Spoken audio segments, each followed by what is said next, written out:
Today is Friday, April 18th, 1997. I'm here with survivor Leon Kozlovsky. We are conducting the interview in Baltimore, Maryland, United States of America. My name is Lucy Samarodin. I am the interviewer.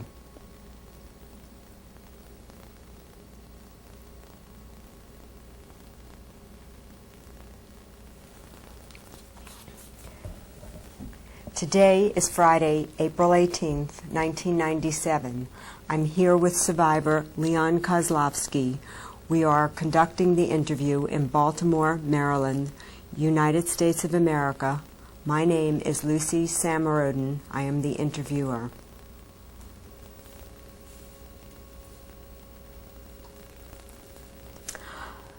Hello, Mr. Kozlovsky. Can you tell me how you spell your name, tell me your date of birth, and where you were born? I was born in Russia. It's called Samara. During the revolution, it was called Kuibyshev. Now it's back Samara. My birth date is December 1919. My name was spelled in when I was born and later on raised in Poland. Kozlovsky, Kozlowski.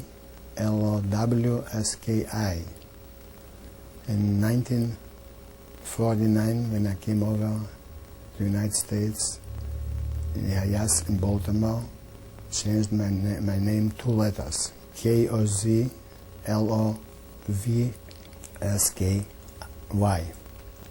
Were you happy with the change? Yes, it's easier to spell it.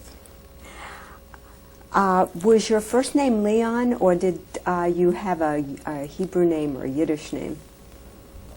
My name in Poland was Label, and in Polish it's Leon, and my Hebrew name is Aryeh. Aryeh means a lion, Label. That's what my name is, Label. What did your family call you? Label. Can you tell me a little bit about your grandparents? Did you know anything about your grandparents and the occupation in Russia before the October 1905 revolution? My father's mother was a flax merchant, and my mother, that's my mother's father. My father's father was in Vilna a rabbi, and his wife was had like in here blanks, what is it called? Fabric store. A fabric store. And this was the livelihood. She was the provider.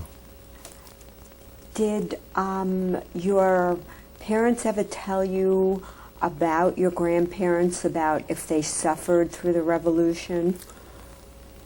I really wouldn't know much. I know that they died during the revolution. I think in Russia, one side of the parents, my mother's side, I think, died in German side, because it was our town where I was born, where I was raised, was for 4 years.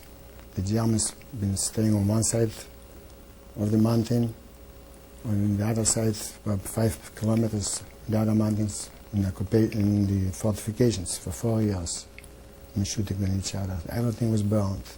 That's when my parents had to escape in deep Russia. Tell me about Samara, where you were born, and how long you lived there.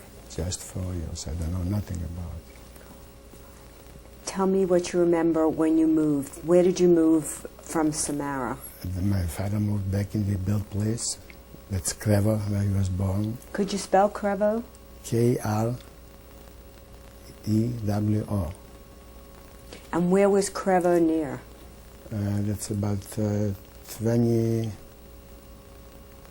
29 kilometers from us is Oshmiana, and then Vilna, the big city Vilna. It's about 75 kilometers from Krevo. What do you remember about life in Krevo, your early life in Krevo? Well, I was going to a Polish school called Powszechna. It's like in here public schools. And then in Bet HaSefer, it's a Hebrew school. And about 12 years, I went to yeshiva for 2 years. I was bar mitzvah there. That's in Oshmiana. At the age of 15, I came back because my father didn't feel well. And we had a hardware store, so I had to help him out. I felt that I have to. And I came back home. Tell me what your town was like. Where did you live? What kind of apartment did you live in? What your street was like, if you can remember. It's not a street, because we were in the middle of the streets started from us, middle of town hall, we call it. I don't know exactly what it said. So my house was in the back, and the front was the store, the hardware store. So all the stores were around there. And like every Tuesday, the peasants used to come to buy, we would gather together. And the 25th of the month was very big, a lot of merchants from all around the towns would come there. And that was mostly the busy days. What did the merchants do there? Did they sell or buy? From us, they bought what they needed, like for the wagons, the big metals to put around the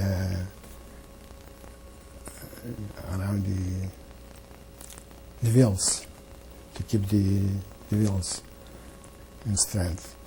And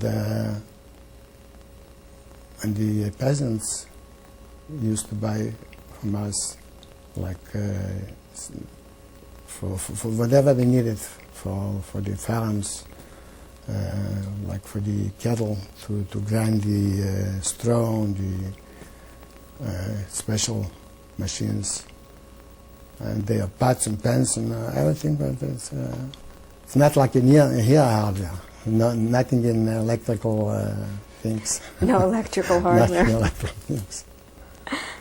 Why did your family move from Samara to Krevo? Because that was their birthplace. They came to build a house where everything was burned down. Everybody came down to build, make our life again. Tell me a little bit about your family life. What was your mother's name, your father's name, and your siblings? My mother's name was Chaya Leah. Maiden name Melikovsky. Siblings, I had a sister. She was in the concentration camps. She came out somehow, and she is now in Israel. My brother, Chaim Yosef, he was just 13 years old.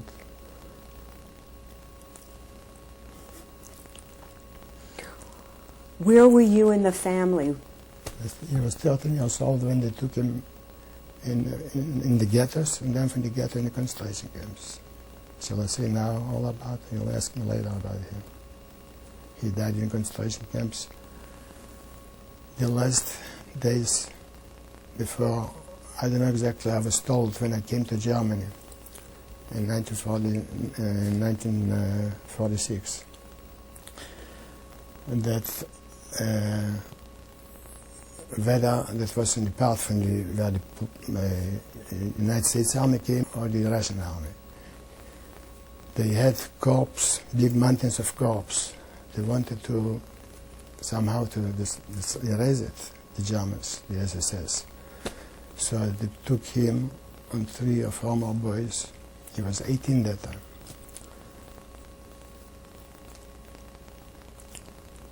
They put gasoline and the mountains of corpse, and they burned it, and then they shot them too.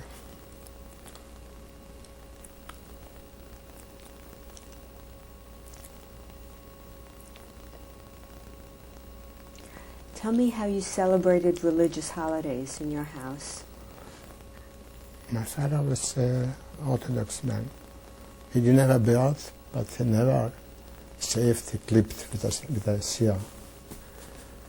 And he was going to the synagogue twice a day, in the morning and the evening. What about holidays? It's not only holidays, we observed Shabbos. Everything was closed up. Nobody had opened the store or work on Shabbos.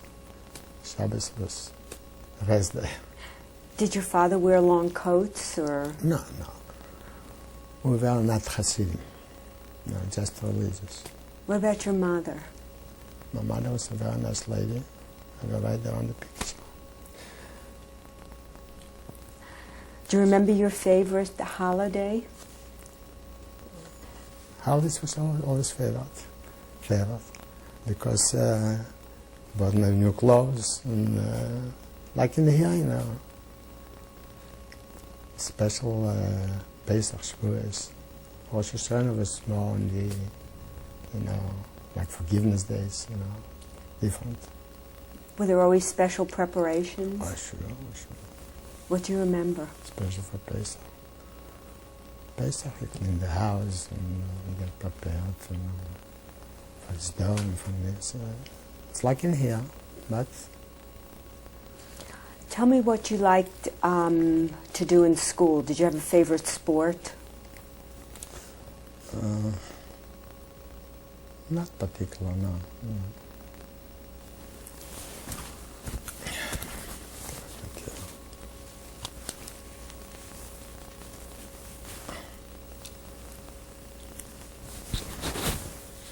When you went to school, what language did you speak in school? In school, in the Polish, was Polish. Since it was the population was White Russian. Poland was just from 1919 till 1939, 20 years. And I guess 500 years or 400 years ago was something in Poland. It's on and off was mostly was White Russians. So on the street was spoken White Russian.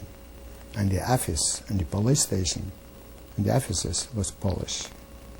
So actually Polish was not on the street. It was actually, in my part, it was like a second language. But the government was Polish. Did you speak Yiddish at home? Sure. Yiddish was I spoke Hebrew because I joined the organization, revisionist, Beitar. Tell me about when you joined the organization and the name of the organization and what the organization stood for. The organization was called revisionist. It's a revision of the Zionist organization, that's what they call it. Because they claimed that Israel couldn't have be won just by buying land. And it showed later on in the years that they were right. They said that Israel will be built with blood and fire. That means by war. Jabotinsky was the organizer and he was the chief. Vladimir Jabotinsky was a Russian Jew. I think he was in the Russian army too in the beginning. And Beitar was the youth till 18. From 18 to 22 was called Brit HaChayal. This is like the soldiers, and they wear different uniforms. We had a brown uniform. We had a brown uniform. The left body, like Shemar Tzaya, was Ben-Gurion's. They called us Hitlers because of the brown uniforms. But we were more to the right, not to the left. Mm-hmm. And it turned out later on in the years that Jabotinsky was right. He was a prophet.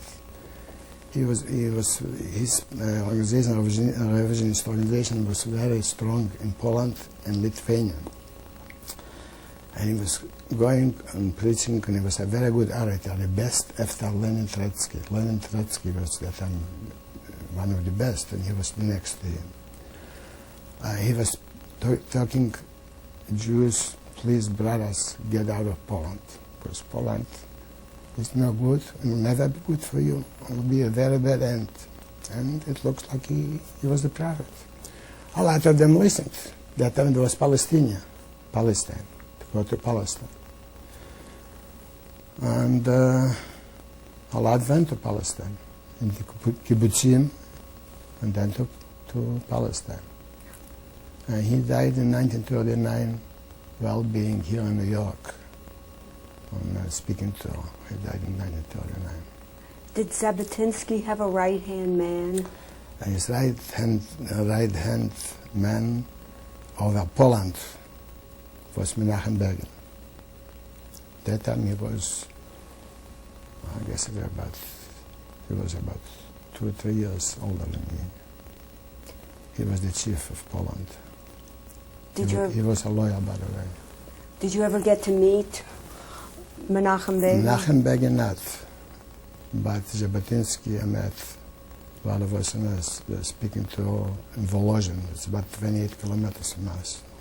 We walked the whole group with her. Did you hear Lenin and Trotsky speak? Oh no, that was before my time. That was in the revolution. And Trotsky later on, when I was 4 years old, my parents came to Krevo, and he still was in Russia, I think. And then he went to, where did he die? He didn't die, but Stalin sent somebody to kill him. Someplace in North America, I think, in South America. When you were going to school, did you have any goals when you grew up? What did you think that you wanted to do? Well, I had a good life, loving parents, siblings, but for me, there was no future there. I hoped that I'll be able to go to the United States, and my family from here, the Millers, they sent me affidavit, I think it was 1937. I was supposed to go, if another year, the war, in 39, when Hitler and Stalin divided Poland, and I was in the Russian side. So if the war would be a year or two later, I would probably be here in those years before. Did your family ever talk about leaving? No, they couldn't, because it was I would say it's near to a quarter, you know.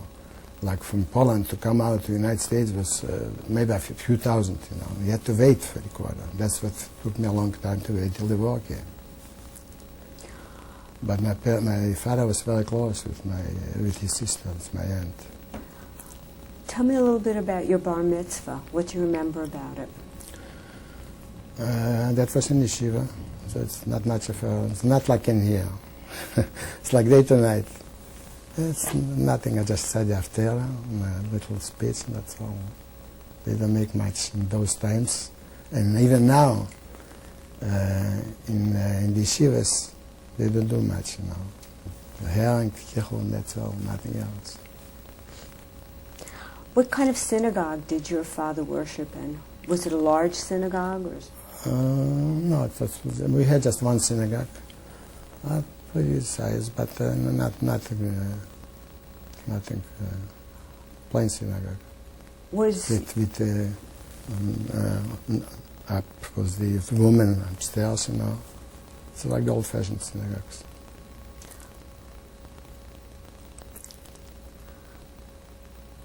When did you start to notice change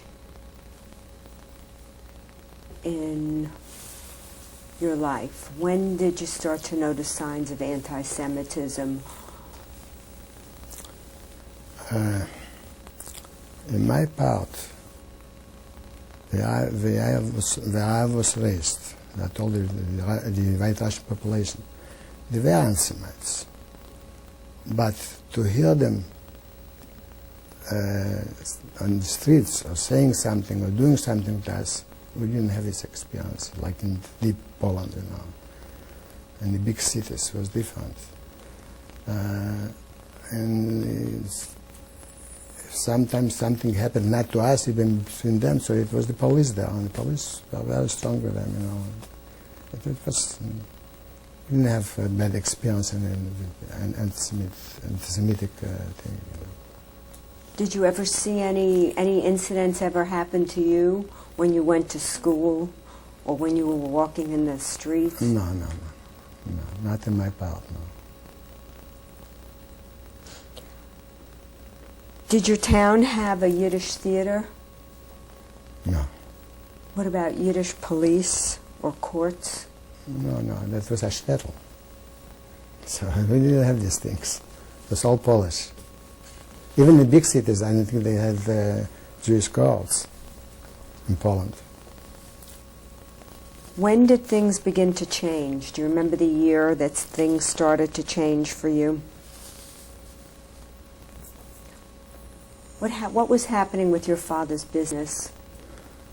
In 1939, when the First World War broke out, with Hitler and Stalin divided Poland, the Russian army came in, and since then we had to open the store and sold out everything in, I think, in 1 week everything was gone. To replace it, even if you would have millions of dollars, you couldn't replace it because no place to buy this. Russia didn't have nothing. And all they had the rubles, and for the rubles you couldn't buy nothing. So for 2 years, me and my father, till the war broke out in 41, when I was with my parents still, we didn't have no job, nothing to do. We lived on the mercy of the peasants. The peasants used to bring us food. That was for the Russians. So because my father, they called it kulak. They thought he's a rich man. He had a little store, so he's a rich man. Over there, the rich man kulaks means big farmers. And the rich people who had stores, whatever it is in business, eventually they send them all to Siberia. And that's probably my father would be if not the war broke out anyway. He probably maybe would live, you know, die at least a normal life, but he probably would go to Siberia because they put down so much money to pay, and you don't have the money to send it to Siberia. What was your brother and sister doing at this time? My sister still was, she's 4 years younger, she was a young girl. My brother was 13 years old. When Krivko was taken over. Not Krivko, Krevo. Krevo, excuse me, was taken over. Did new laws come in? What happened to religious observance then? Well, in that time, especially in the little cities, they didn't interfere with religion. The religion was the same. But it was no food to buy, nothing. You just had to live on the mercy of the peasants who was bringing you to eat. Otherwise, it's no stores to buy, nothing. Just plain completely, you live on your own. What were the reaction from the other people in Krevo? The same as my father's. The same as mine, you know. I didn't know what was going to happen. When the war came, it took me away. What did you know about the Germans then?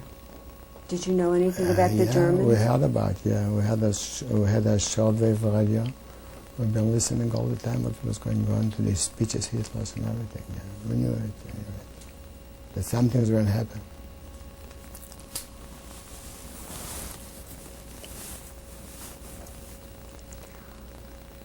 Did your family make any plans to hide things?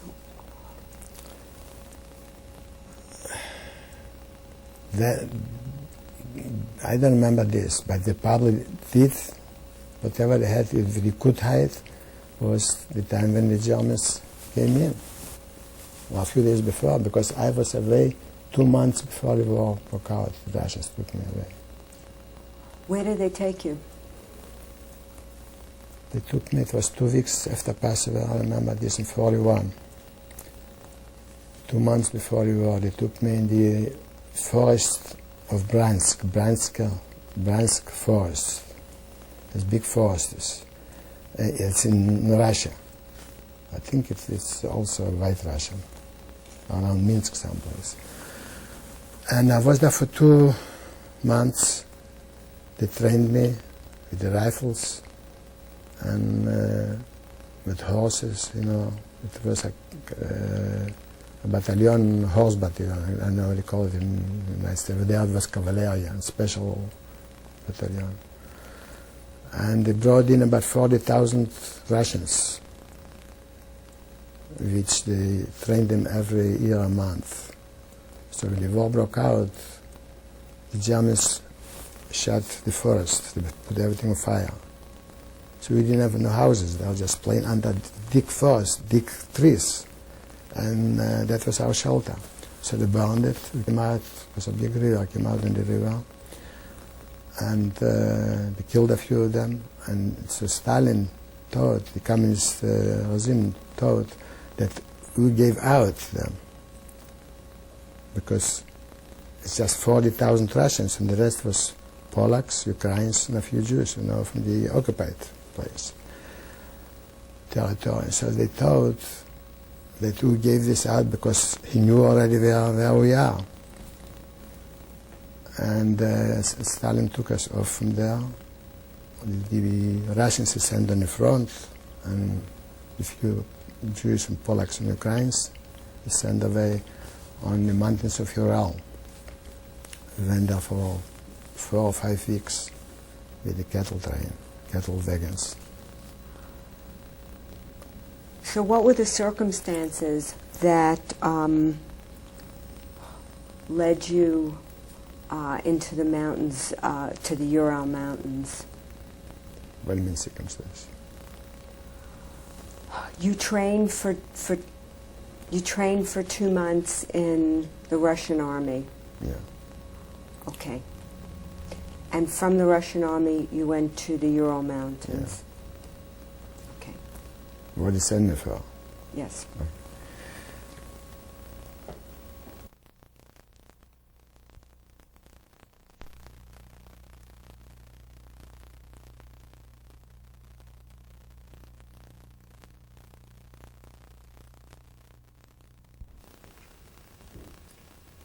This is tape 2. I'm talking with survivor Leon Kozlovsky. My name is Lucy Samarodin. Mr. Kozlovsky, we were talking about 1941, you in the Russian army in Bransk Forest. You stayed there for 2 months. What happened next? As I told you, when the war broke out, the Germans bombed shoot up the forest. And the whole forest was on fire. We came out, and I guess the next day or so came from Moscow that the Russians who were there to send on the front on us, to send them back to Russia for work. We didn't know what. They put us on cattle trains, and for 5 weeks finally came, and it's called Molotov, the big city Molotov, and we went, and this is the country from Sverdlovsk, think it was a big city. And they took us temporarily in former circus, the round seats around. We slept on the benches. We used to go every day in the forest and made for ourselves, prepare houses in the ground. That's like fortifications in the ground, and on top with the grass, so the Germans wouldn't see nothing. And finally we finished this. I think it was close to fall in 41. We went there. We went there to live there, and that started our work. Our work was around there, not far, every day to dig trenches. That was going on for a year, the whole winter, deep in summer. We didn't know what, just came out and dug the trenches. And 50 below, I had boots, which it gave me when I was supposed to go, in the front, the first days.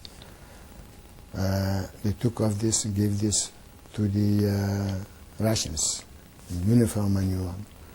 So I had no boots, and with schmattes around the feet instead socks, and it was made from trees, special thin trees, long ones. You took off the bark and you cut it, and you, what do you say? I don't know exactly what. Braided? You braided, yeah. You braided it, you made it like a shoe on the schmattes, and that was the shoe. You go in water, it freezes, and I got sick for 600 gram bread. That was all we had, a little bit soup, water, and 600 grams of bread. Tell me what happened when you got sick. So I couldn't work. I got with my stomach blood coming out from malnutrition. So they called me 2 o'clock at night in the NKVD. That's the I can hear the CIC, I guess. They called me in about 2 o'clock in the morning, and they gave me to eat, and they asked me if I smoke. I said not. So after I ate, he says, why don't you work? That was from the they called them Politruk there, from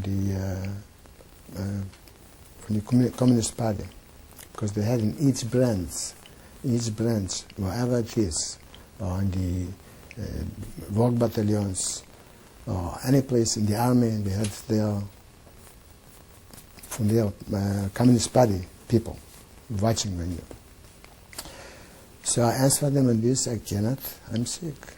He said, why don't your friends, because we're sleeping on one made from wood with a little straw, about 30 people all together. So he called the names around me, the one. I say, I guess they're sick too. Couldn't do nothing with me, send me home. And they sent me in that place where I told you, where they made the latches for the shoes from the bark. I lay on this, and I saved my life. A whole winter I was there. Then, in 42 spring, they liquidated this, and they sent, finally they needed people, because they killed a lot of the Russians on the front, the Germans.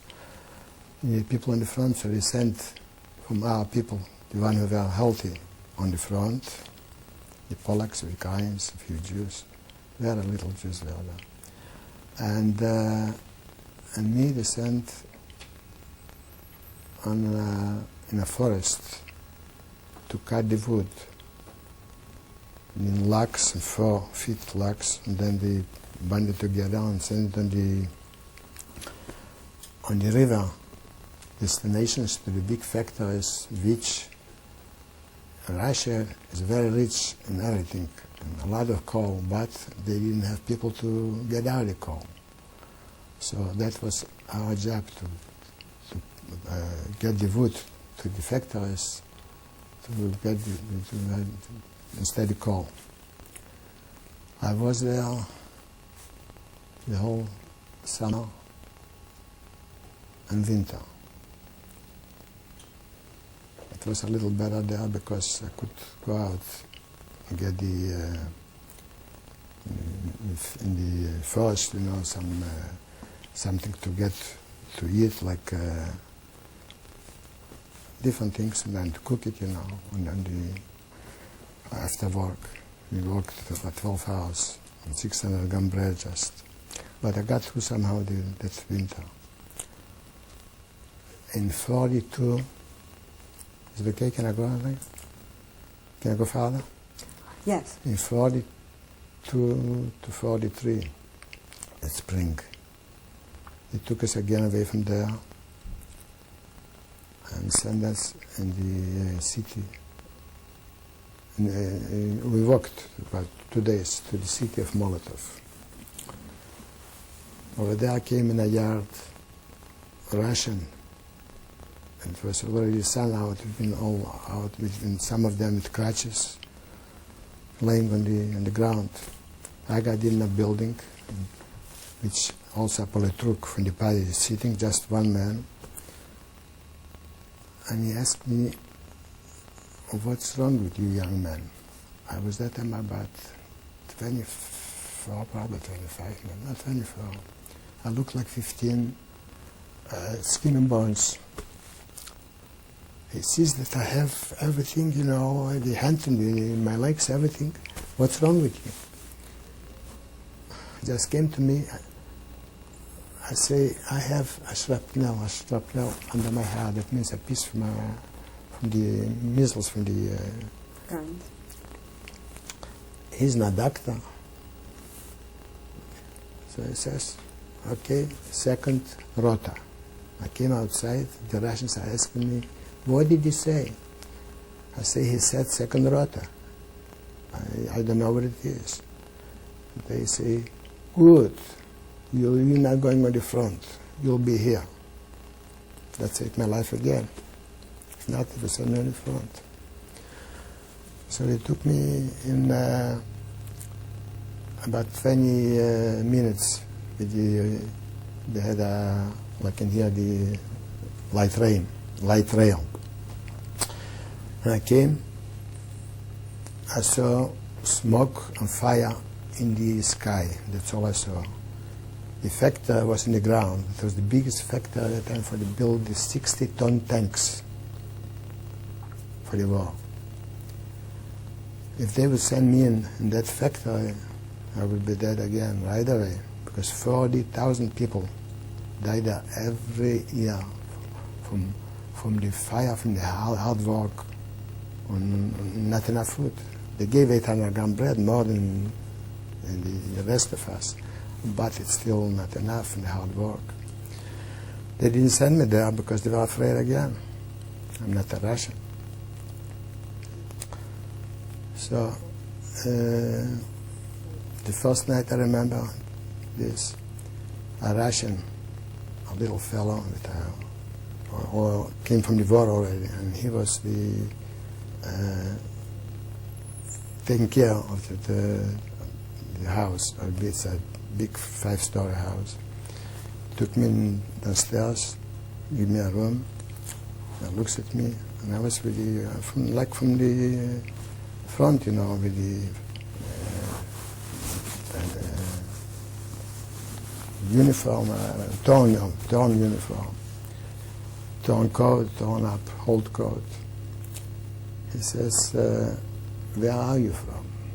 I say, I'm from the occupied places, from Poland. He says, with a curse, you didn't see the Jewish people on the front. They are all in the back. That tore my heart right away, an anti-Semite, a big anti-Semite. I knew already that I'm going to have troubles there. I had plenty of troubles there because I didn't have no occupation. If I would be anything, even a shoemaker, shoemakers there had what to eat and everything there, but no occupation. So I did all dirty work, the colonization and everything. Finally, I was advised from somebody there to go to see if I can go in the electric place where the electrics are working, and they at least give 800 gram bread. You're going for the piece of bread, you know. Instead 6, I'll get 800 gram. So it was I call him, I still remember the name, he saved my life. He actually saved my life. Luzin. He was from the Professor Yuz. His name was Luzin. It's a Russian name. He was Professor Yuz is like in here the unions. But in there the unions, they have nothing to say. It's just a name, you know. And he was also the chief of the electric, the little town who all everybody from the factory, the chiefs and the workers lived there. So I got in, I went to him for interview, and he kind of liked me. He says, it was in fall, coming to winter, and over there it's 6 months, the snow doesn't come down, always snow. And very cold, it's 50 below, it's like Siberia almost. He says,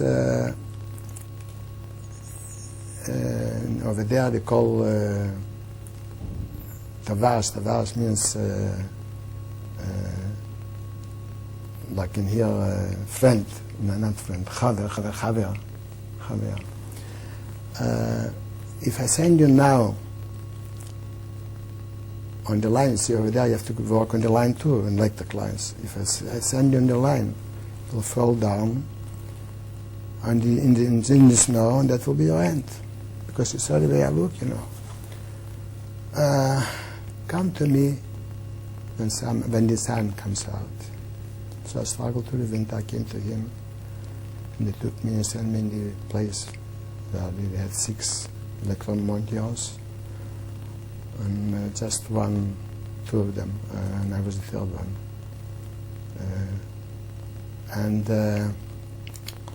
They gave me electromontier, which went with me around and taught me for the whole summer.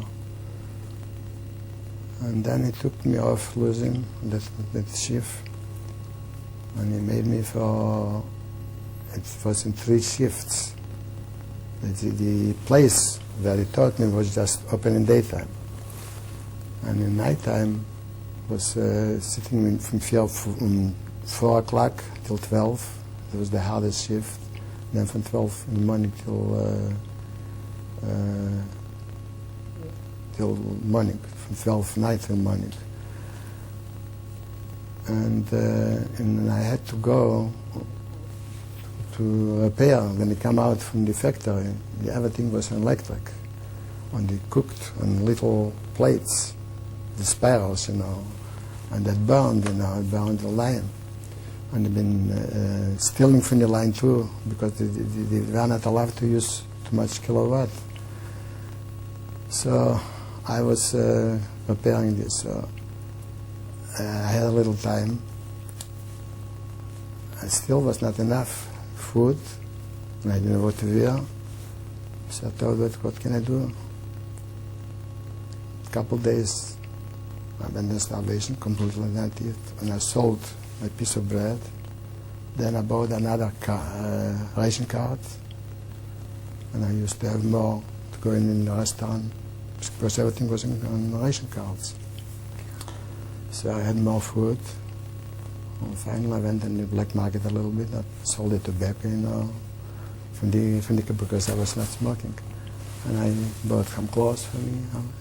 A better life till the end, 46. It's for a year and 2 years actually. I had better.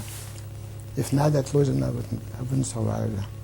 What was the difference between the Ural, when you were in the Ural Mountains, and in Molotov? What were the different conditions, the weather? I told you it's like Siberia. It's very cold the whole winter. I was going once 12 o'clock from work to the barracks where I was living. It's an open field. And I had the Russian hat all covered, just the ice in the nose. I froze up in here, cheek, right cheek, and another little bit. I went once in the pool, 12 o'clock at night. It was a chief, and I had to give him the electric. And I just took off the glove to make the connection. When I froze the fingers, I had to come down with the snow. I froze my toes. They are being and I didn't have the shoes in the forest. What were you hearing about the war at this time? By the war at that time was the Russian radio was playing always, telling us that when Hitler was around Moscow, and they couldn't keep everybody knew it's very bad. But when they turned around, they've been telling sometimes a little lie that they are here already, they are close to Poland, yes, but eventually. And I didn't know about my family until my family didn't know about me. As a matter of fact, later my sister told me that my parents were told by some of the peasants who were near the train that I passed by. They saw me passing by, I went to the front. So they thought I was killed. How did the Russians treat the Jews there? As I told you, it was a lot of incidents. Did you see any specific incidents? Specific not, because the party, the Russian party, the Communist Party, they didn't allow too much that time, Later on, they killed a lot of Jews, as you know, after the war, they killed a lot of them. But during the war, was not too bad. Did you have any contact with anybody from the Communist Party? No.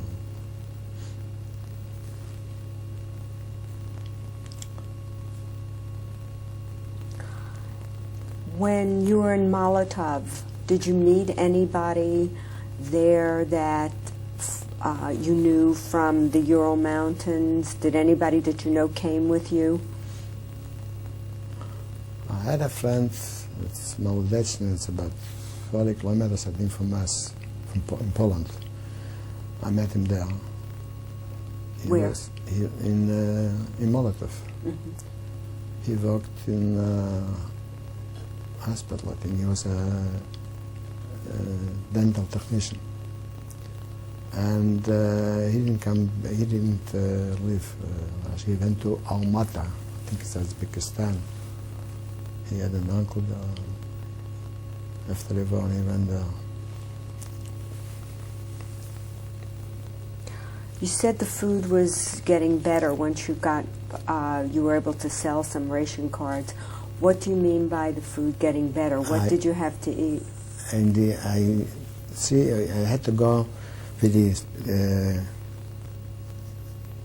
ration card in a little restaurant there, where they give you bread. Each day 800 grams I had that time. So you had a piece of bread like for lunch with a little soup.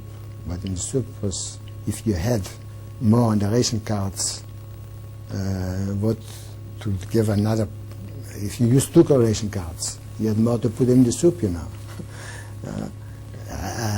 the soup was a little not watery. And I could have more bread too, if I have another ration cards.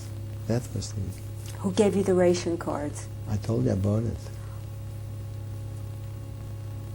for the bread, and then later on, little by little, I could have more. Were you able to observe any Shabbos or any of the Jewish? No, not there. No. It was impossible there. I didn't see no Jews there. I did have a connection while being in the forest.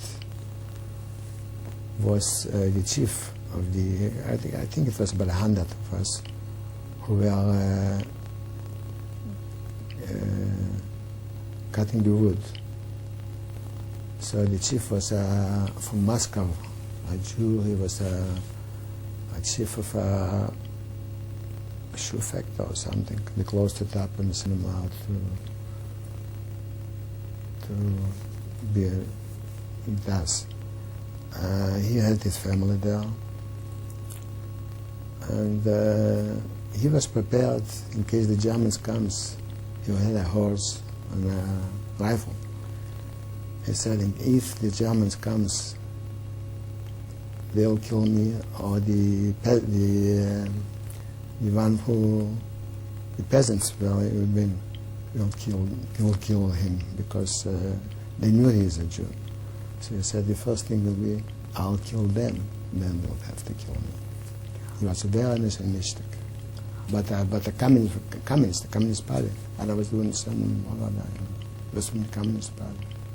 Was Molotov near a town where you saw people? Molotov is the town, but the factory was called Molotov too.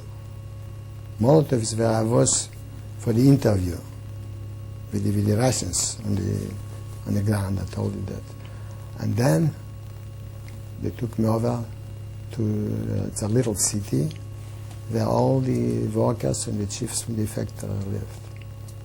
So did the townspeople work in that factory too? Oh yeah, that was the town just from them. All the chiefs, they had like big houses and wooden houses, barracks. And where did you live? In barrack. How many people lived with you? Oh, I guess about 30, 40. But we had beds and little tables. What about the sanitary conditions? To have toilets? Showers? Yeah, shower. How did you hear when the war was over? We had it right away on the radio. And then I started looking for my family. Who told you that the war was over? On the radio. And what did you do? What could I do? all of us were happy. We waited for this. But I couldn't be happy because I didn't know what's coming. And till I wrote an incredible letter, and my cousin, it's later on, he was here in the United States, to Louis Cobb. He wrote me back that my sister is alive. She came out from concentration camps. And I got a letter from her. But I never went back to that place where I was raised. And my sister was married there. And in '55, I helped her to come out. After Stalin's death, I helped her to come out to Poland for a year and then to Israel. And where were you going once you heard the war was over? I couldn't go right away. It was, you see, I was a Polish missing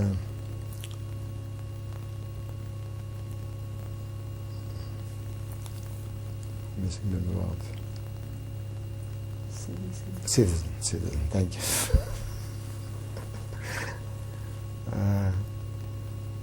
I was a Polish citizen, and they had all the Polish citizens, they had to let go, if they wanted to go. If not, they could be there. As a matter of fact, that Luzhin called me in. I didn't tell nobody, but I registered to go. So he called me in and he said, I know that you're leaving, you're going to Poland. But I don't know if you knew about that in Poland the Jewish people is very bad, if you know what you're going in it. But you'll probably go anyway, so if you think it's bad for you, or you feel not comfortable there, come back, for you work will always be here. You liked me very much. It saved my life. So I went from there in 46 in springtime. There's a lot of us went to Poland. In the city of Wałbrzych.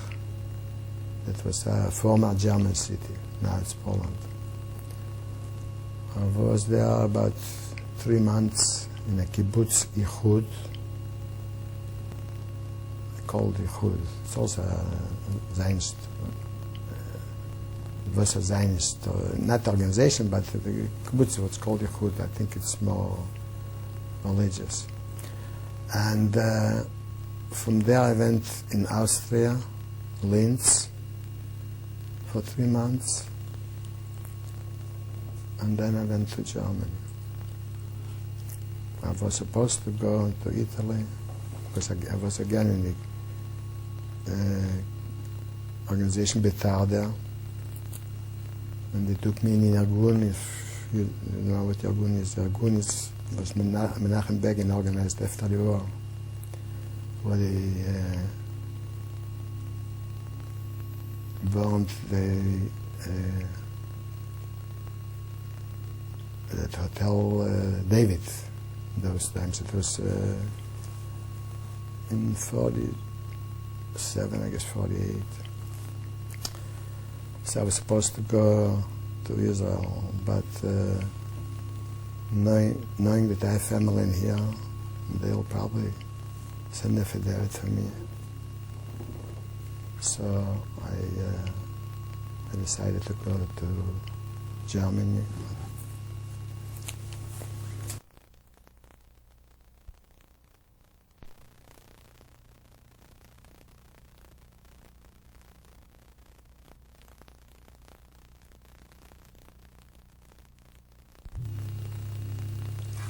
This is tape 3. I'm speaking with survivor Leon Kozlovsky.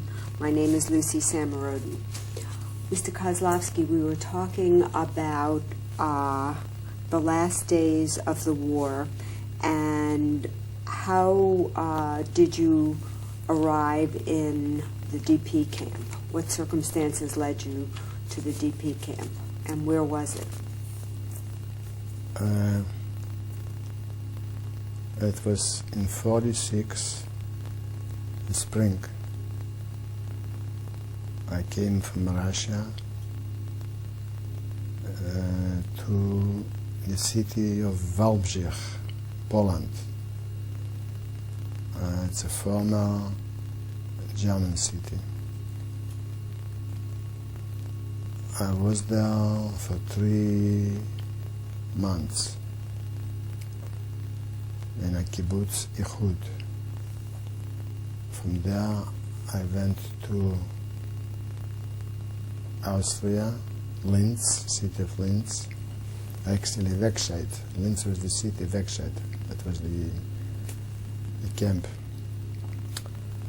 I was there also about 3 or 4 months. I was supposed to go to Italy. I changed my mind, having family here in the United States, in Baltimore, which I was still I remember their name, but I did not know address. So I finally got in touch through the papers. I gave on the papers. It was somebody came down to Germany and I sent in the papers that I'm looking for the Miller family. And my aunt wrote back, and I got connected with them, and my cousin sent out the affidavit after 3 years, in 49. What did you do while you were in the DP camp? For a while I was police camp. So we had our own police in the camp. Yeah, I was in the city of Ulm, ULM. There was 5 DP camps. The DP camp is displaced person camps. My camp, Belka Kaserne, was the last one, the one who came from Russia. And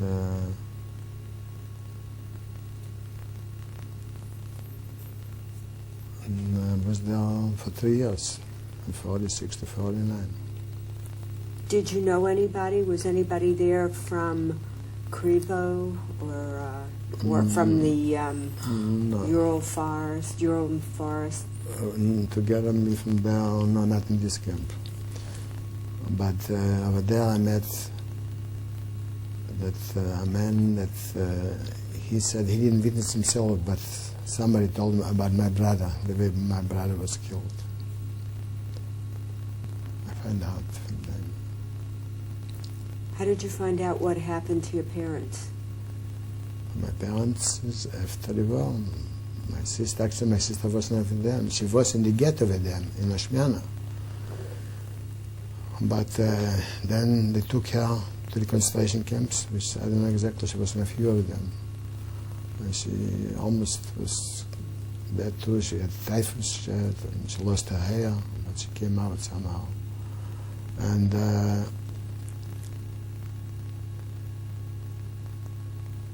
what's the next question? Yes. How did you support yourself while you were in the camp?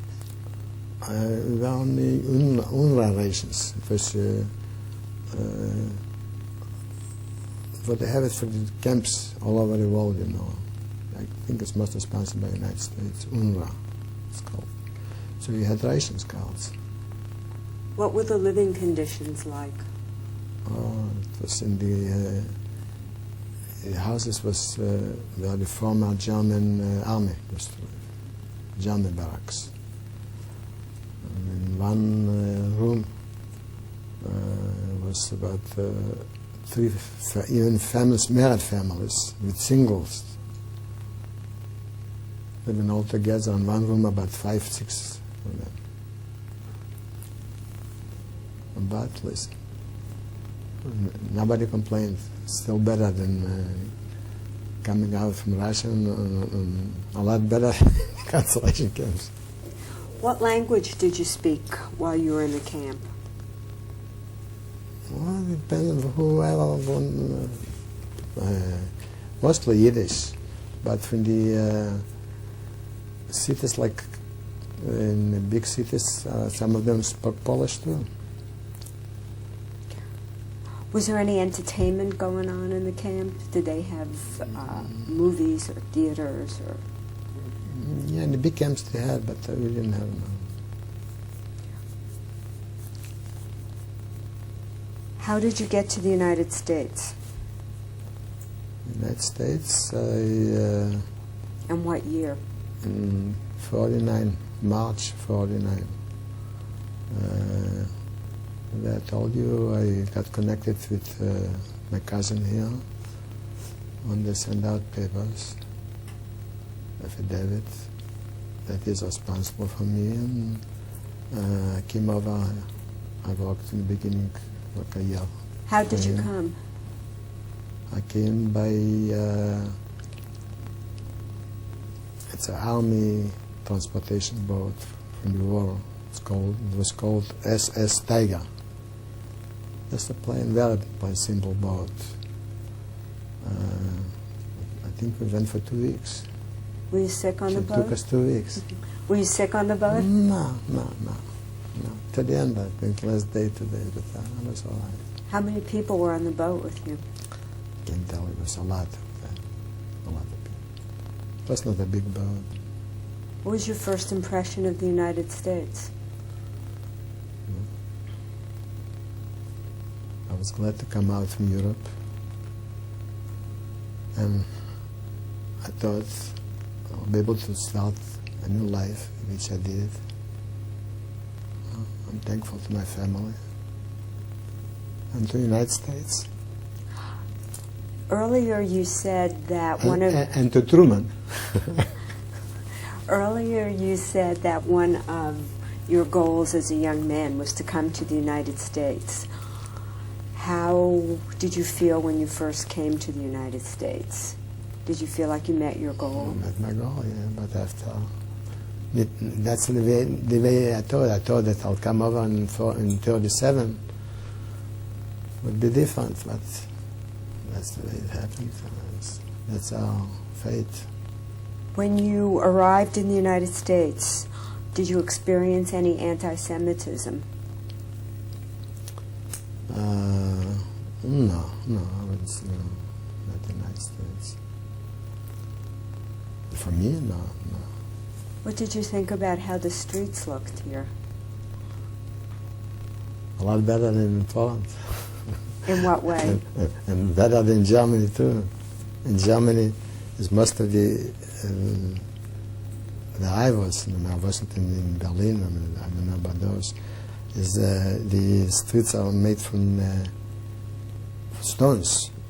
You walk like Cobblestones. yeah, cobblestones. It's hard walking.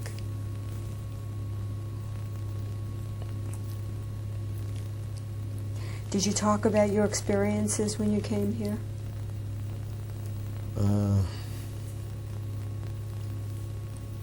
I did, yes. With my family, with my children. Where did you live when you first came here? To the United States? Yes. Baltimore. With whom did you live? My landing was in Boston, and I came by train here. My cousin picked me up from the station. I was a couple of weeks with my cousin, and then I had a room on, I don't know if you know, the Tioga Parkway in Pimlico. You know, Pimlico goes near Park Heights Street, Pimlico, a small street. When did you start learning a trade? Or what did you think you were going to do when you came to the United States? I didn't know what I was doing. But a lot of us went in the grocery business, which I did after 3 years, I think, when I got married. I went in the grocery business. How did you meet your wife? I met my wife in the Liberty Heights, the round show in Liberty Heights. I think it's called Sally, something, I don't know. Rabbi Dreisen used to be. It was Yom HaShoah in springtime, and she was visiting her brother here, and I met her there. And when did you get married? 52, November 52. And do you have children? Yeah, I got 2 sons. And tell me their names. Bernard Kozlovsky and Harry Kozlovsky. And do you have grandchildren? Yeah. You want the names? I know you have a lot. How many? 8 altogether. How many? Thanks God. 8. Did you know of your wife's experiences when you met her? Did you talk about that? My wife? My wife's experiences? Yes. Oh yeah, I've been talking about it, yeah. She said a lot about the concentration camp she was talking about. What message do you have to your family, your children, and your grandchildren, and the world now that it's more than 50 years since the Holocaust?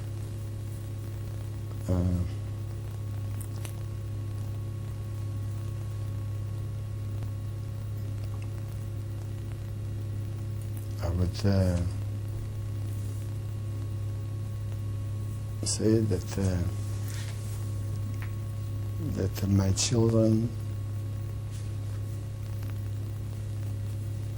should, the children and grandchildren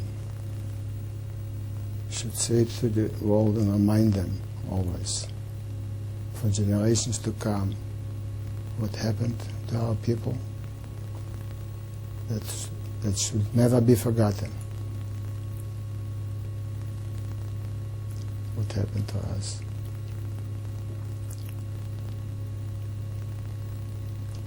Would you like to forget anything? I cannot say this. I don't know. It's things I want to forget, but I cannot forget it. I'll never forget it. It's hard to forget what happened to us.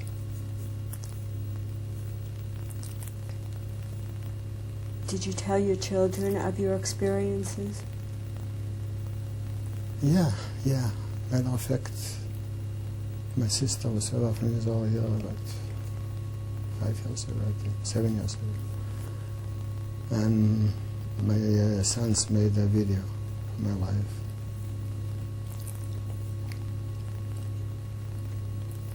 And do you often think of the Shoah? Yeah. Often I think. My parents, my brother, with 6 million of us. 1.5 million little babies.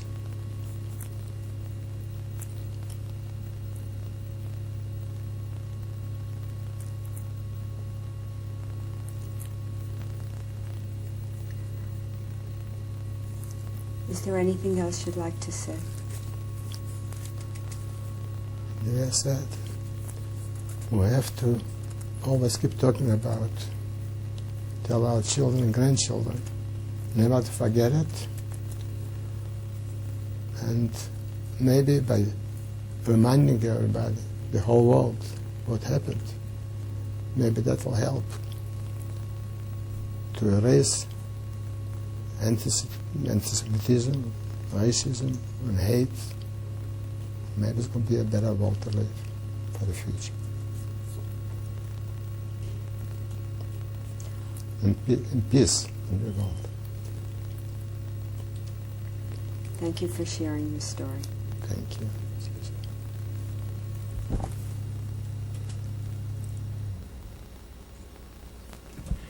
Leon, would you like to introduce your wife? This is my wife, Rose, for almost 48 years. Would you like to say something, Rose? Yes, we are happily married. That's my happiness now, the grandchildren and my husband, of course.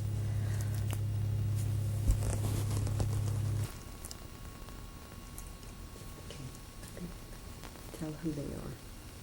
To the left, that's my grandfather, Moshe Yitzchak.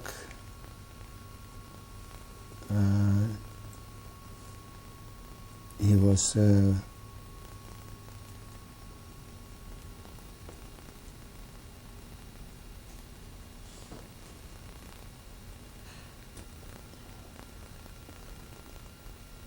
Is that your father's or your mother's? my father's. And where was it taken? That was taken, I'm not sure, I think in Vilna. That picture is old. About what year? About 80 years at least, maybe more. So I took it, I found it in Florida from a cousin of mine. From a small picture, and it was taken in Vilna about 80 years ago, I think.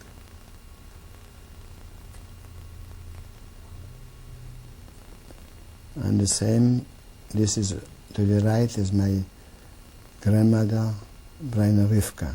That's my father's mother. It was also taken in the same time.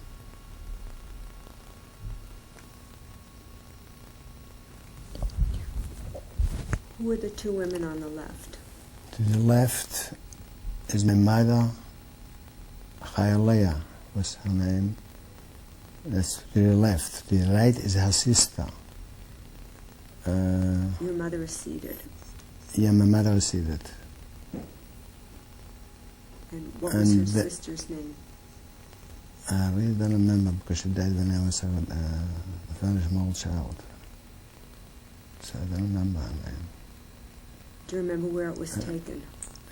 This was taken, I think, when my mother was still single. I'm not sure. I'm not sure. Do you know about what year? No, I wouldn't. So I found this picture of my cousins. And this is my grandfather and my mother's father. His name is Chaim Borach, and that was taken also about 100 years ago in Vilna. Do you know his last name? Kozlovsky. Shall I spell it? Yes, if you can. MilikoWski.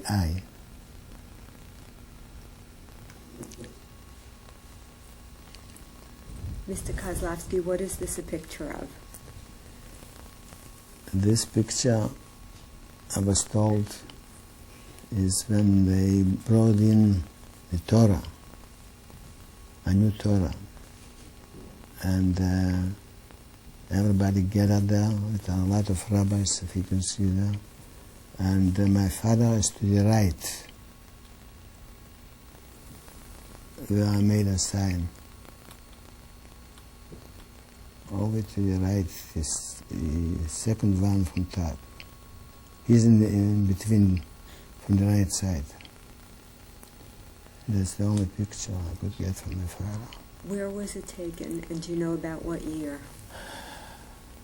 I would know because I think I was not home that time. I was probably in Nashmiana. That was probably in 1933, or 32.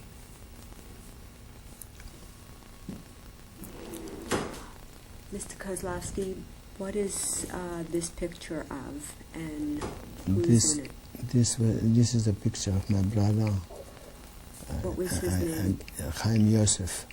I think he was about 6 or 7 years, 6 years old, maybe. It has to be 6 because he was already in school. It's a Pavshechna school from the like a public school in here. And it's mostly gentles there. And he is, I guess, the only one, maybe a few more. I don't know them. Which one is your brother? My brother is right in the middle.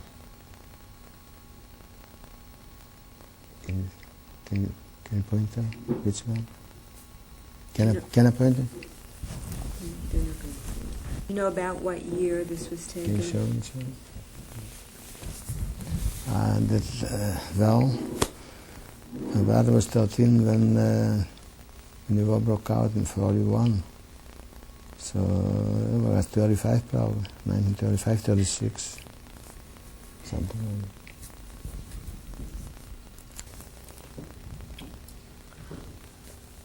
that. Mr. Kozlovsky, and this is a picture of?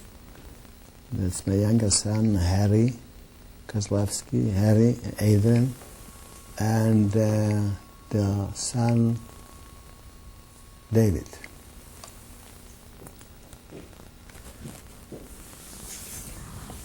Mr. Kozlovsky, tell me who's in this picture.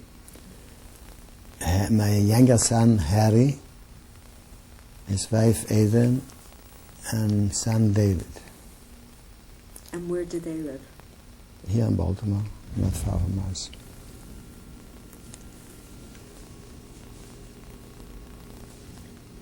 And this is a picture of? Also my son Harry, but he's without a beard now. The baby, Joanna, and David. How old are the grandchildren here? And here, David will be probably about 6 years old, yeah, 6, and the baby about 6 months or so.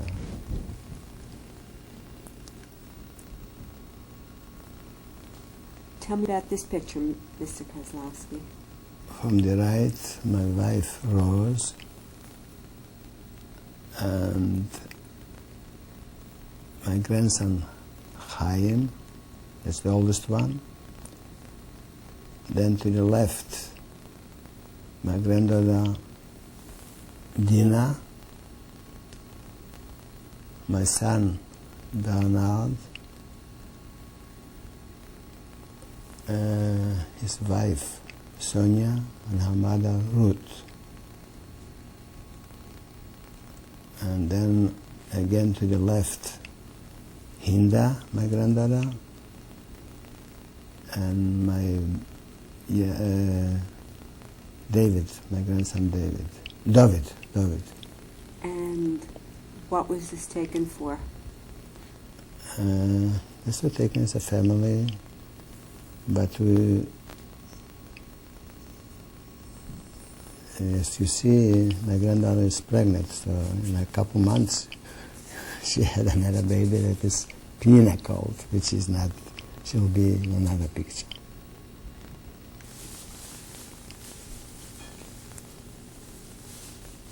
Mr. Kozlovsky, tell me about this picture.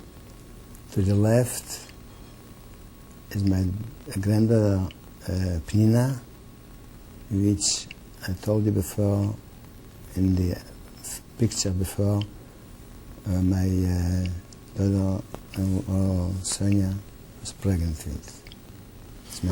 How old is she? She is now, in this picture she was about 4 years probably. She's now 5.5.